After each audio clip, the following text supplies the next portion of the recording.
Okay, blessings to you this morning. And I would just ditto Pastor Debbie's invitation. What a great opportunity to serve. And they tell us statistically that most people come to a decision in Jesus by age 18. And the percentages of people who come to Christ after 18 go down exponentially. So it is very important not only to raise a family and to raise a family right to the best of our abilities, but also to come in alongside a group of people who maybe bring some insights and some abilities and some giftings, as was already mentioned, some giftings into the influential sphere of your child's life, so that those gifts can begin to impact them for good. So if you are able and capable of serving, I know that your giftings would be appreciated, and some of you have had some very interesting life experiences, and you've come to Jesus, and you have a lot of good things to share. So take Debbie up on the invitation and the offer. Serve for a season at least, and give it a shot and see what God might do with that. I think you'll be very, very happy about that. It is a privilege to talk to you this morning on raising a family.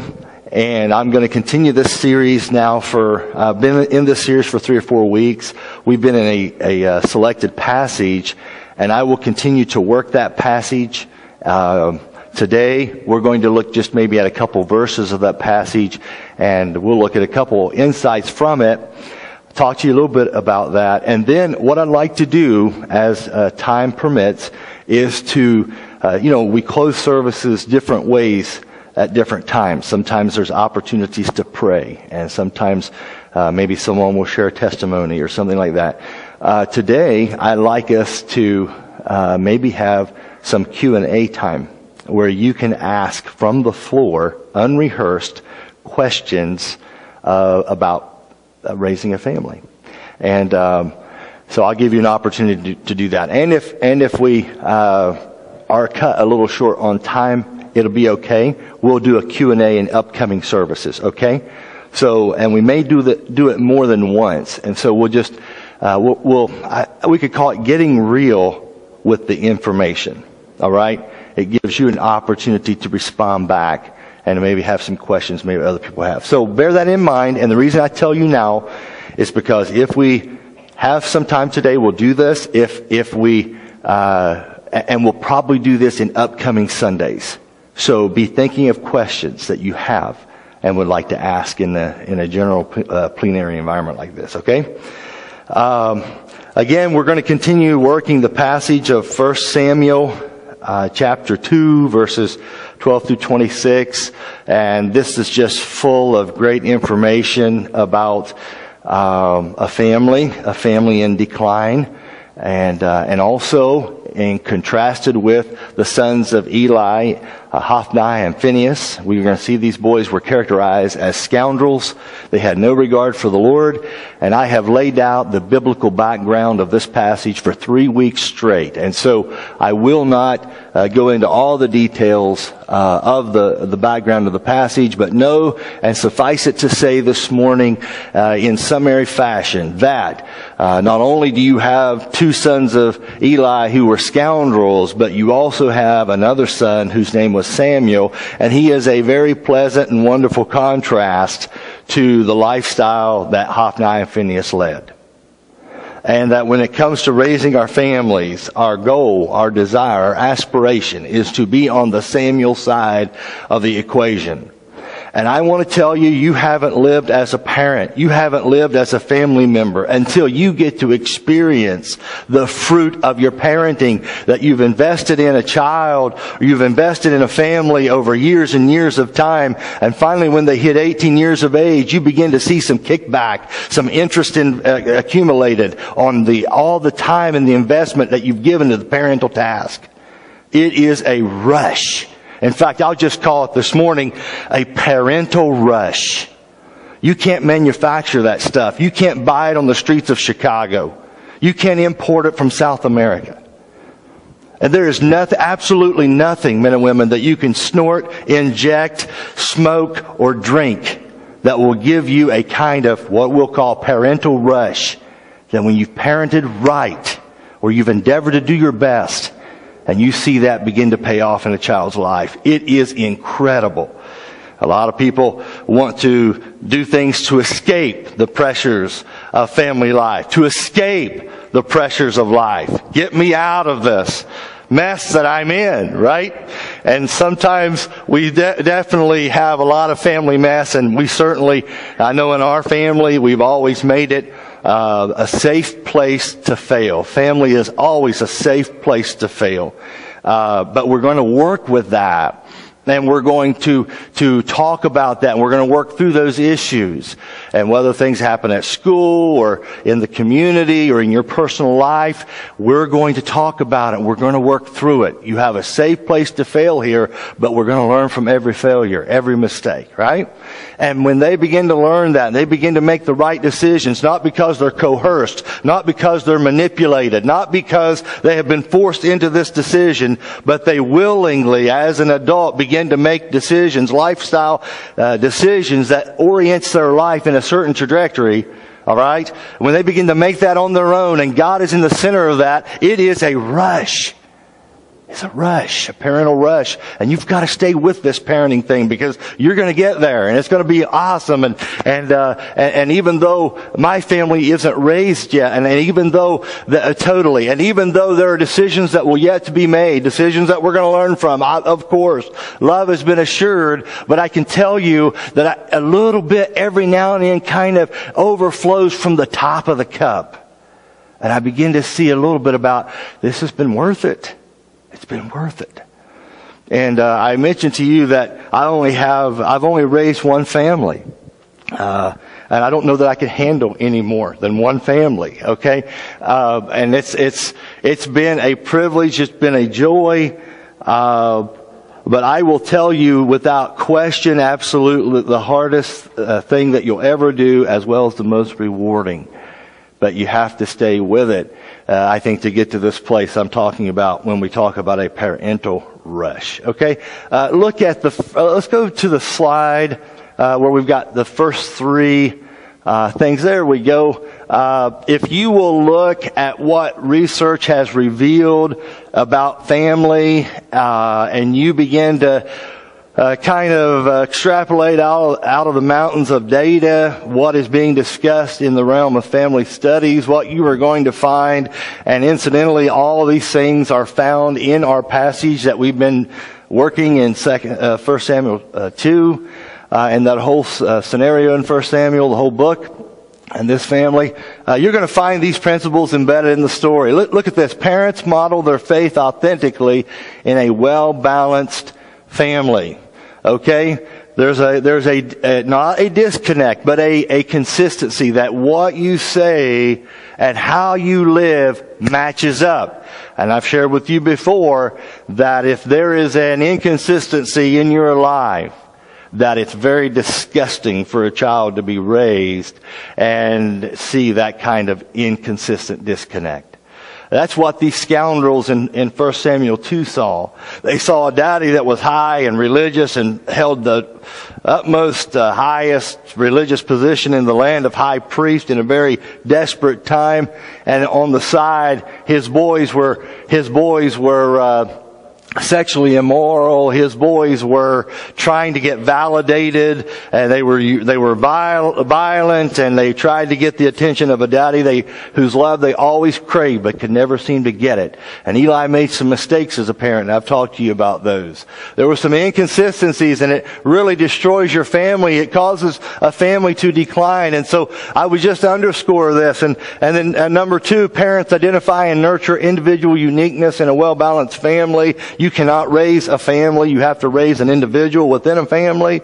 And that's what that point's all about. Number three, parents create a positive family identity and culture in a well-balanced family. You begin to let them know at an early age what's important to you and what you expect of them.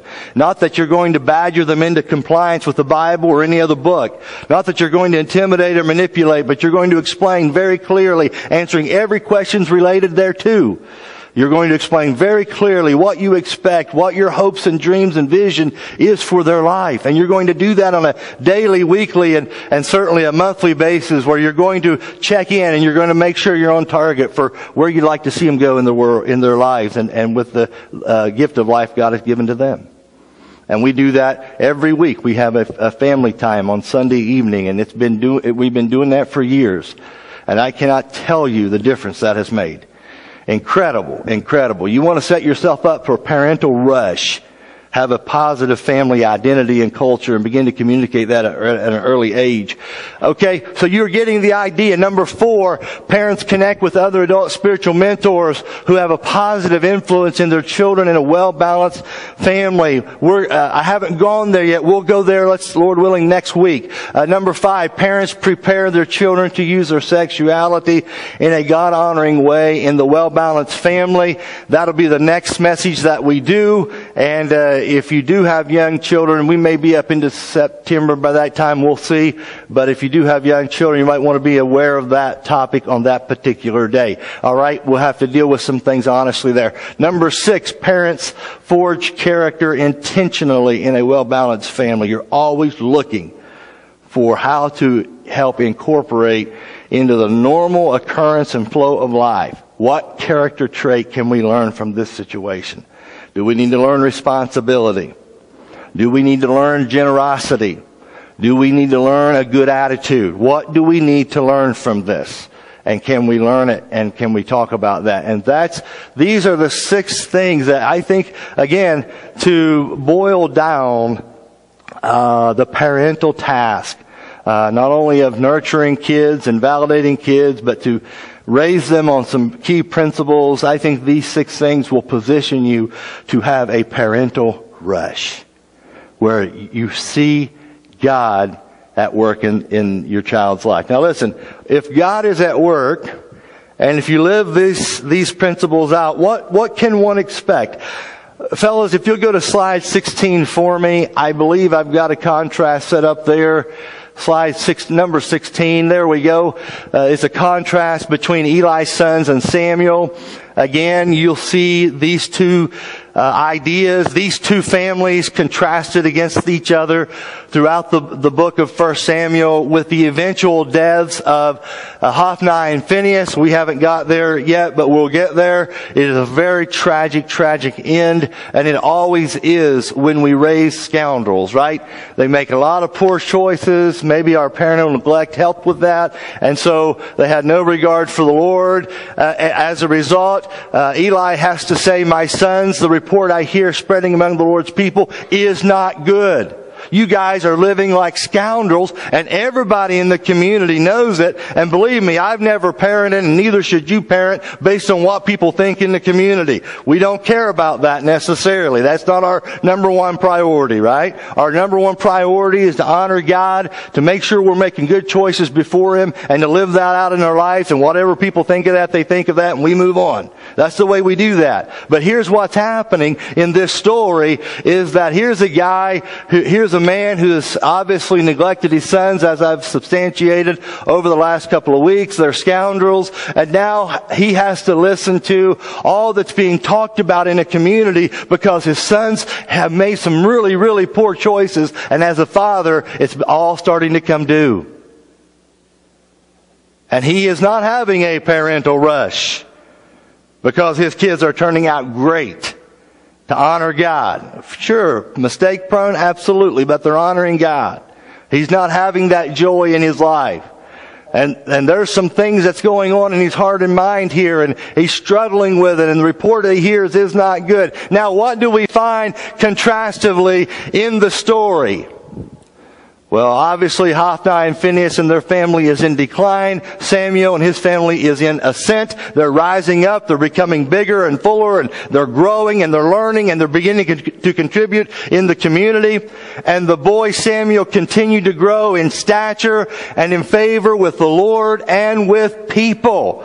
So what we see in this simple summary statement at the end of 1 Samuel 2 is that the investment made by Hannah, Elkanah, and the family family, and the dedication to mentors in Samuel's life, and the placing him into a spiritual growth environment is starting to pay off. And not only is this boy growing in stature, that is physically, he is also growing in favor with the Lord spiritually. You can't raise a family right if you neglect the spiritual aspects of life. You're going to have a lot of scoundrel-type problems if you never address that issue and talk about that and live that out on a daily basis. Samuel grew physically. He grew spiritually. And look at how else he grew in favor. Again, the word is spreading among the Lord's people that Hophni and Phinehas are scoundrels and messing up everybody's life. On the other hand, Samuel is enlarging people. He's blessing people with his presence. He's growing physically. He's getting bigger. Spiritually, he's on the move. He's asking questions. He's learning. He's being an apprentice. He's growing in that aspect of his life. And all of us, and what we see also is that people love him. He's in favor with people. Why? Because he listens well. He's not a scoundrel. He's invested in the right things from an early age. He's made some good decisions.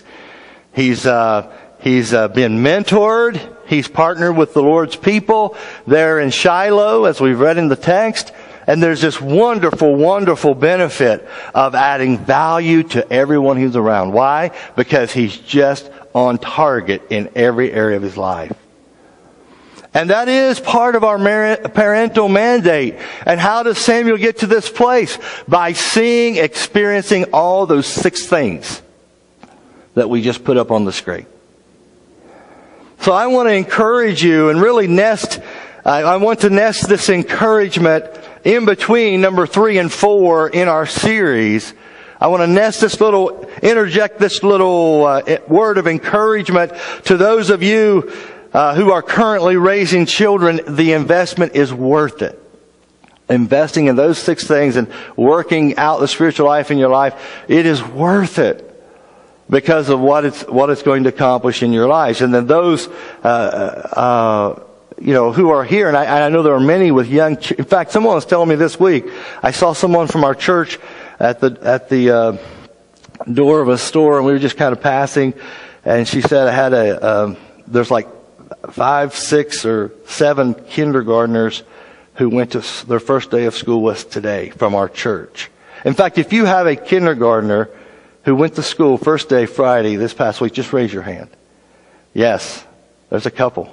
Okay, and there's others who, yes. Isn't that awesome? That the class of 2025. Isn't that just great? I love that.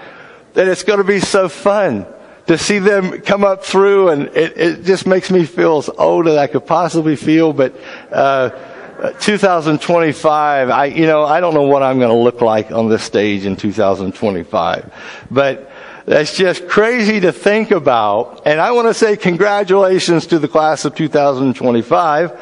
And I also want to say, you parents, when that time comes and they start playing pomp and circumstance and those little ones start walking down that center aisle and they're going to turn their tassel momentarily, you're going to have a flashback big time. And you're going to wonder, did I give myself to the right things? Did I orient them right at an early age? Did I invest in them as I should have as a parent? Did I do those 6 things? And if you didn't, it's Cats in the Cradle all over again. You know Cats in the Cradle and the Silver Spoon? You remember that little tune, little ditty? Okay? And by the time you get to the end of the story, what do we find? The dad longs to have a relationship with his son. He wants to talk to him and love him and spend time with him. And all he says to his daddy, give me the car keys, Dad. Can I have them, please? Pull that up. We'll close with Cats in the Cradle. Harry Chapin, I think, is our guy. It's powerful. And I don't want you there. I don't want to be there. This is worth it. It's worth it to raise a family right. And we talk about darkness in the world, and we talk about people who make decisions about their worldview and about Jesus at an early age, many before age 18, and hardly ever do they change that decision afterwards. Oh, they do by God's grace, and we always have that hope. But why not change the way we parent? Why not invest in it in such a way that they are not contributors to the darkness, as Pastor Saul talked about, but they are contributors of light? And they actually illuminate, and they expand, and they add and increase value to their world because of the aspects of their life in which they're growing. You see, Samuel was not like Hophni and Phinehas. He did not have a proclivity to violence. He did not have this attitude of no regard for God. He did not rage on the Lord's people. He was not sexually out of control. He was not taking advantage of the women, as we have read more than one occasion here from our passage. He was not parented by a poor parent.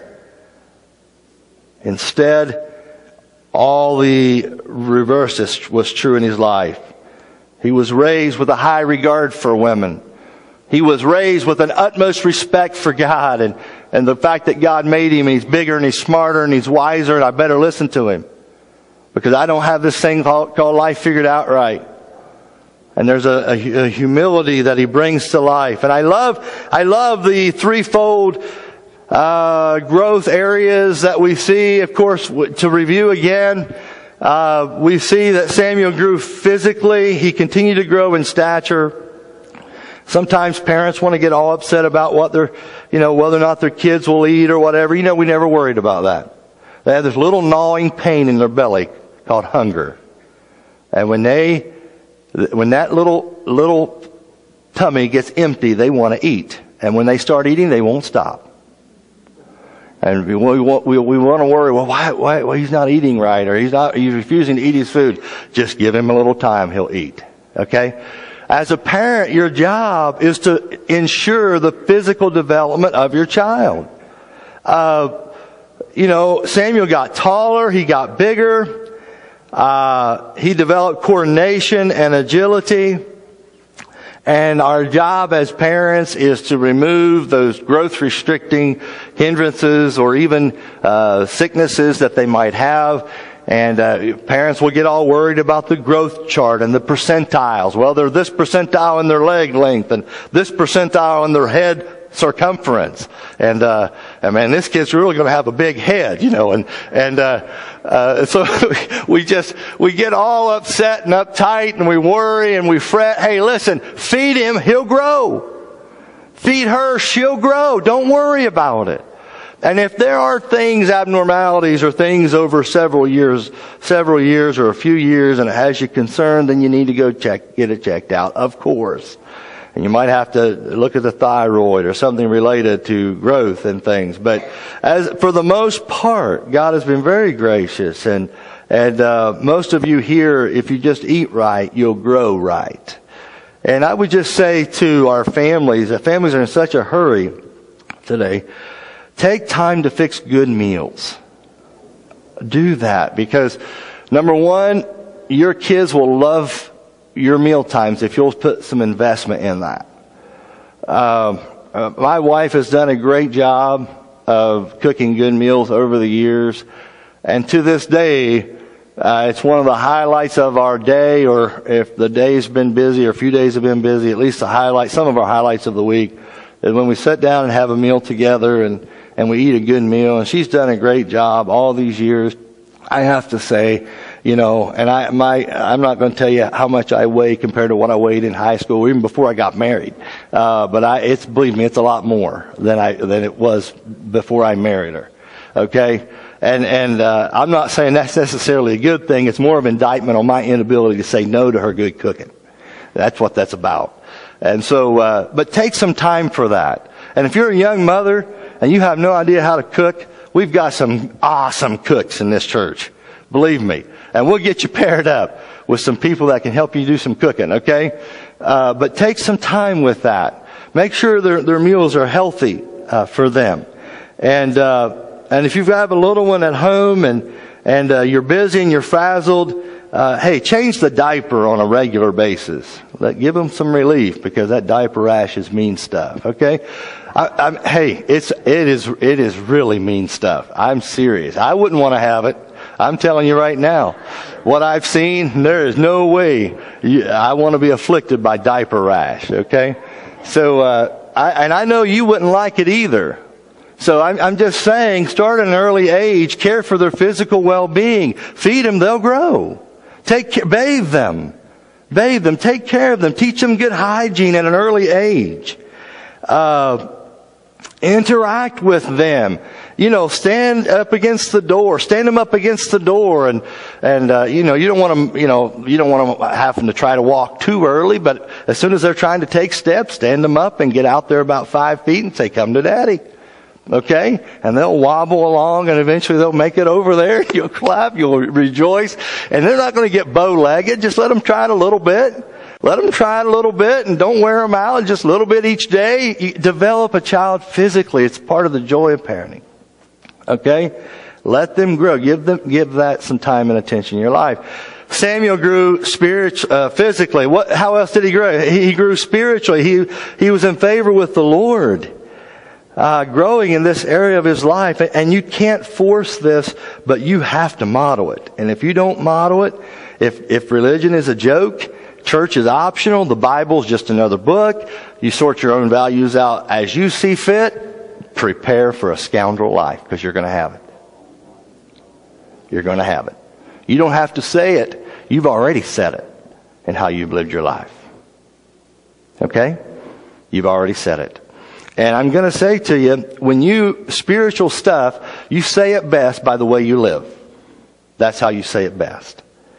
And so let them see you lean into the spiritual life every day, or at least on a regular basis, and trying to grow this aspect of life. Because I have to tell you, and it concerns me greatly, but I believe we are seeing a generation of little shriveled up raisins rather than robust, juicy grapes on the vine.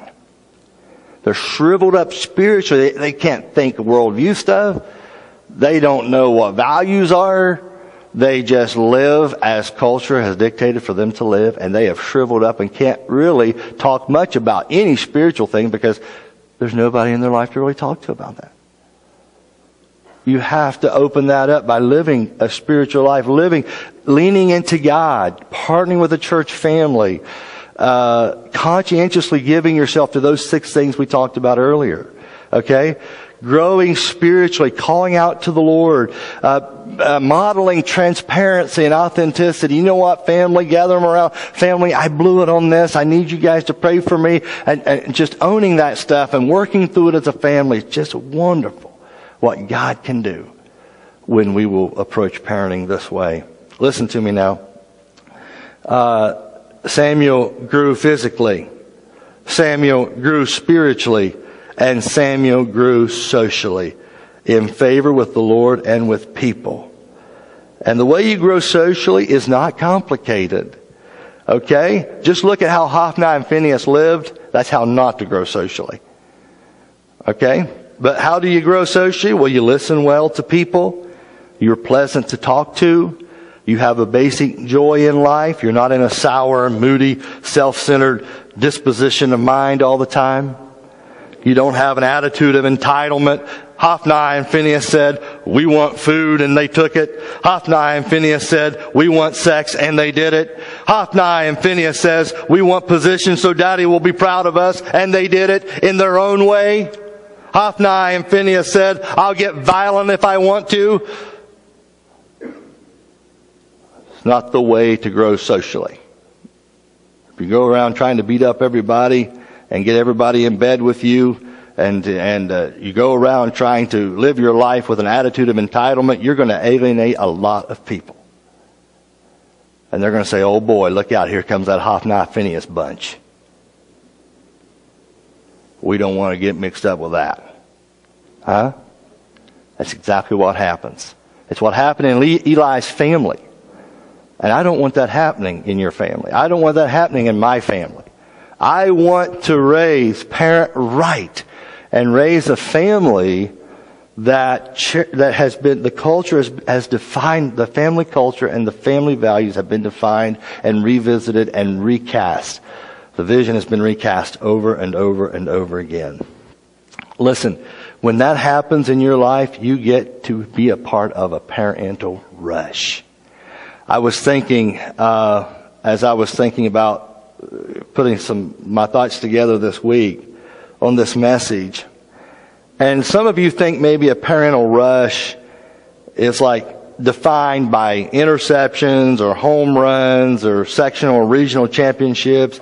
Some of you may think that parental rushes are defined by homecoming queen or prom king. Some of you think that parental rushes are defined merely by good grades or things of this type. Those are just little mini rushes.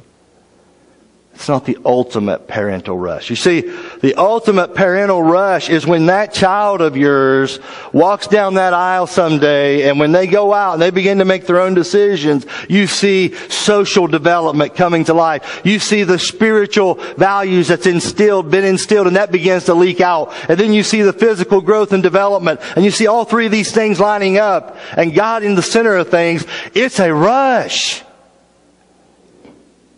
Nothing can beat it. I'm reminded of Gary Thomas, who in his book, Pure Pleasure, and I'm going to have to wrap this up here quickly here this morning, but he tells this story about his youngest daughter, Kelsey. Kelsey had just turned 16, and she was physically fit. She was spiritually alive. She was socially adorable. Kelsey was an extrovert, and you don't necessarily have to be an extrovert to be physically fit or spiritually alive or socially adorable at all, but this was her basic disposition, and so she provided a lot of fun for her family and other people. In fact, Gary Thomas writes in his book, Pure Pleasure, he says that another family begged them to allow Kelsey to go on vacation with them because, in their words, quote, she supplied all the entertainment. As Thomas's little girl started becoming a young woman, she began to attract the attention from a number of teenage boys. The hound dogs got on the trail, and they began to hound, right? She was a cross-country runner, so she was in great shape. She had this captivating personality. She loved the Lord, as I mentioned. And the Thomases knew, though, that in this stage of life, talk about a family meeting, this was time for a one-on-one with 16-year-old Kelsey. You're in transition time, young lady, and we love you, and we want to meet with you and talk to you about this. And so they needed to talk to their daughter about this new season of life, and you've got to do this multiple times as you parent, just over and over, have these one-on-ones where you work it out and prepare them for transition. And they wanted to meet with her and talk to her about how she would handle the new interest from the boys and how she was going to conduct herself. And they were concerned about coming across too harshly. They were concerned about their tone. And so they were wanting to be very careful how they dealt with this issue with Kelsey, their 16-year-old in transition. They set up a dinner date with her, Gary and his wife, and went to the restaurant. And Gary said he felt checked that he should allow Kelsey to speak first at their dinner date. And so rather than launching into this, he invited his 16-year-old daughter, Kelsey. Kelsey, what's on your heart? What's on your mind? What do you need to share with us? At that invitation, their daughter, Kelsey, opened up a notebook. And she had written out on her own, without parental prompting, she had written out in her own words her philosophy for relating to the opposite sex. She began by wisely pointing out the foolishness that many of her friends had fallen into, and asserting that she wanted no part of it. She said physical intimacy doesn't help you get to know anyone. So she started, before you're married, and so she started her desire, she stated her desire, I'm not going to kiss a boy until I'm engaged to that boy. She further declared in her little notebook of life philosophy, she declared her belief that marriage is primarily about giving glory to God, not about one's personal pleasure. And that she intended to conduct her relationships in light of that belief and core value. She intended to conduct herself that way. And Gary said that when she was finally done sharing and reading to himself and to his wife, her parents, her philosophy of life, he said that he glanced over at his wife and he saw tears filling her eyes. And he blinked back some of his own tears and he told Kelsey that this was the most impressive conversation that he'd ever had with a 16-year-old before. Talk about a rush. You can't buy that in South America. You can't bicker for that on the streets of Chicago. You have to invest in that 18 years, solid years of your life, time and attention and devotion. This is not quick fixes I'm talking about. It's a parental rush where you see spiritually and socially and physically these pieces come together in your child's life. And they're not just winning a game, but they're winning at life. Because they've been prepared so well by their mommy and their daddy and by their family. Listen, friends, this is the type of well-balanced children, sons and daughters, that I think we all want to raise. And as your young person begins to take shape, they are growing physically, hopefully spiritually and socially. It will provide for you the high of a lifetime. And you'll stay high on that for days. Because you know life is working out the way it should. Q&A next week, by the way. We're out of time. But hold your questions, bring them next week. We'll give you some time, okay? Lord willing. Go to slide 17, if you would. I think it's slide 17. It's my family. I've told you before. Yes, there they are.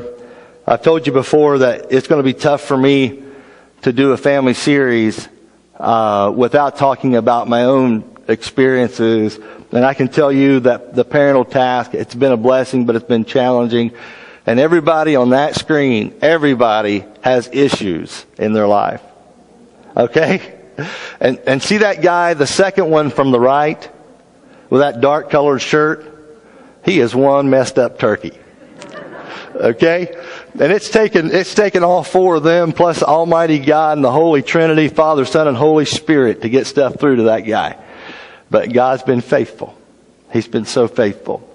And I've had sense enough to listen to what the people around me were telling me. And so it could grow me. It grew me and helped me in my marriage and my family. And I have a deal that, I'm not going to talk about people in our family when they're present in the congregation. So that strikes out Megan, and that strikes out, she's here today, and that strikes out Levi, he's here today, Donette's here today. That guy with my arm around his shoulder, he's not here. Okay? He's not here, so he gets picked on. We dropped him off at Fort Wayne about almost 10 weeks ago, not quite. He's in Fort Benning, Georgia. And he's slugging it out in boot camp. In the hot heat wave that we had here, they also had there. Though I do think that we were hotter than they were at times this past summer. But his name is Will. And I had no idea I'd missed that turkey as much as I've missed him. But I didn't think I would that much. I, of course, miss his presence and things. But, he's on his own, doing his own deal. And he goes and does this and that. And it's like, he's there and we see each other from time to time and all that. But I tell you what, I miss that guy. And I think I've dropped letters in about every post office drop box in about a 20-mile radius. And he said, man, he said, I don't get to watch anything on TV. I don't get to listen to music. I'm allowed maybe a 10-minute phone call on occasion. He said, write me tons of letters. It's all I get to read. And so I've taken him up on it. And so, letters at Cromwell and dropped at Cherubusco and Goshen and Kimmel and Albion and Ligonier. I don't think I've done Wawaka Dropbox yet. Maybe I'll do that one for good measure. But I've dropped letters all over the place as I'm going to and fro, just to kind of check in. And then he writes back. Believe it or not, I didn't know he could write a letter. I had no idea. It took boot camp, Paul, just to figure out he can actually write a letter. He says, dear family, and he writes. I mean, I've got cards from Will. Megan will write me 2 and 3 sections. I mean, this card is filled front, back, side, up, this way. Will's got maybe 3 lines. Love Will. Okay, that's the nature of this guy. And that's okay, because we're all different. And that's fine. We're raising individuals, not a family, right? And I didn't know he could write. He's done a great job. And I said, somebody recently, I said, that guy is growing up, because what I'm seeing and reading in the letter and what I knew him to say and be otherwise, I said, I've never really seen that aspect to him before. And you can just see the growth in his letters. I mean, he has shared things that were important to him that I had no idea. And so I'm thankful, number 1, for U.S. Mail. And I'm thankful, number 2, for Army military, because it's been a good thing for him. It's worked out for him because it put him in a position where he had some time to think. Okay? And so he communicates things in this letter, and I tell you, he's making all of you proud. I can tell you that. Again, you're going to have to allow me to share a little bit. I'm not doting over a child. You just have to let me share it from a communication standpoint. And I tell you that there's a guy, there's times in his life, I wasn't sure what direction he was going to go. I wasn't sure. Because Will's his own unique person in so many ways. I've come to love that about him, but I wasn't sure the direction he was going to head in life. I could see physical development. I could see social stuff coming along, very shy early on, but came right around, had a great group of friends. And the spiritual thing, we've talked about that and dialogued about that. And he told me, he said, Dad, he said in the letter, or maybe a phone call. And I'm thinking, man, God, I just want you to really speak to him through all this. And he said, on Sundays, I go to chapel and I love it.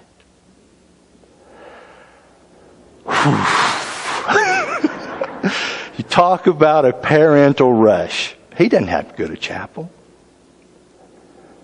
And you're not always sure about where a direction is going to go. You struggle with that as a parent. You're hopeful.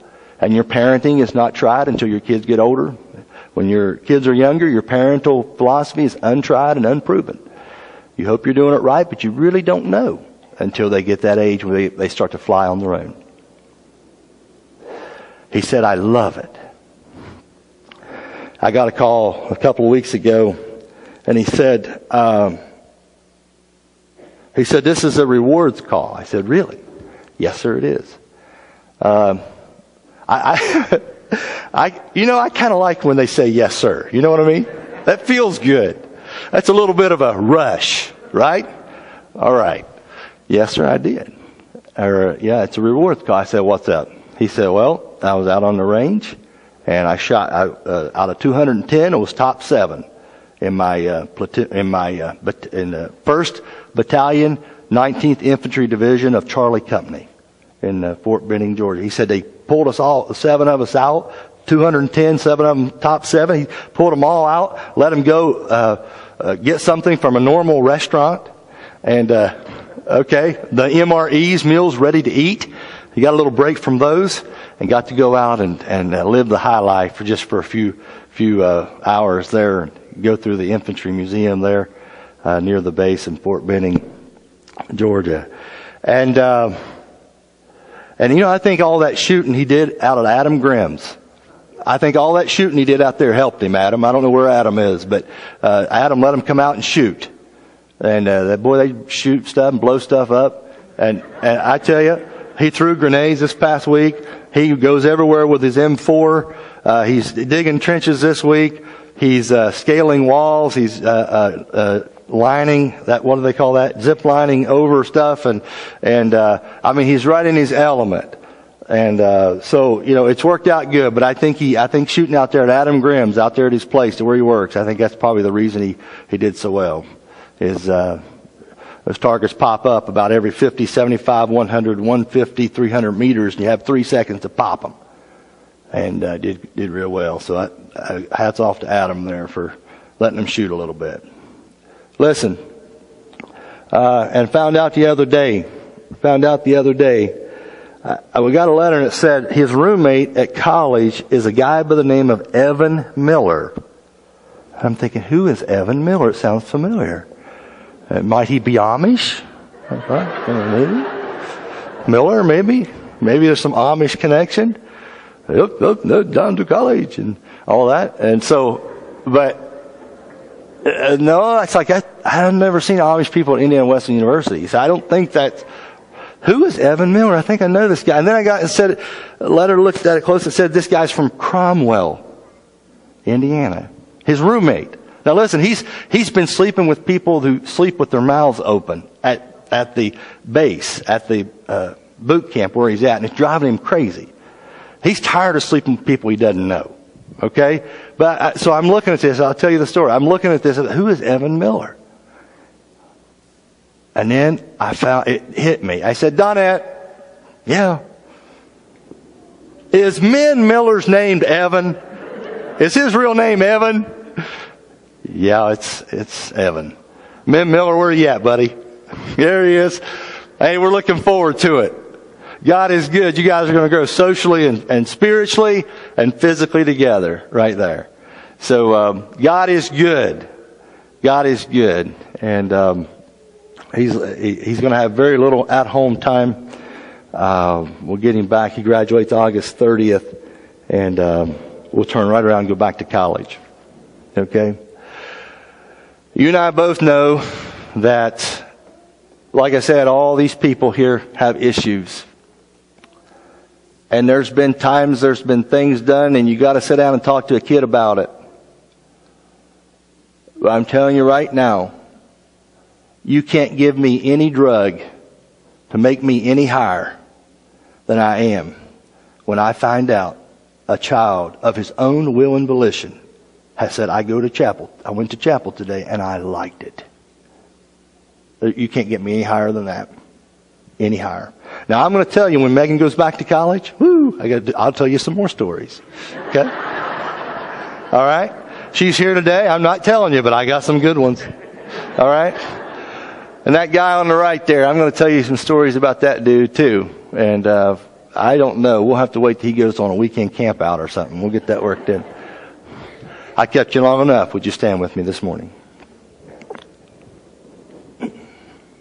God, I pray for your grace and forgiveness, because all of us are kind of in training as parents and we struggle with raising a family.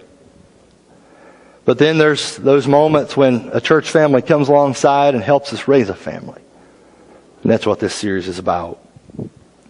I ask and pray for every family, everyone struggling with a child, a son or a daughter, wanting to connect, wanting to grow them and see them develop in these well-rounded areas of life. Socially, that they might develop, these little class of 2025 candidates, they might develop socially and physically and spiritually from an early age. God, you be our strength, you be our guide, and give us all the distinct honor and privilege and pleasure someday of standing back and watching our own kids set a life path trajectory that points to you and honors you in every way. In Jesus' name, amen. Pastor Saul Saseda would like to do Q&A with anybody interested. He'll be in the back in the West Lobby. And Mike Weimer, I believe, has an announcement or a group meeting with someone, media team. Don't forget about that. Write down your questions. Next week, a little Q&A time.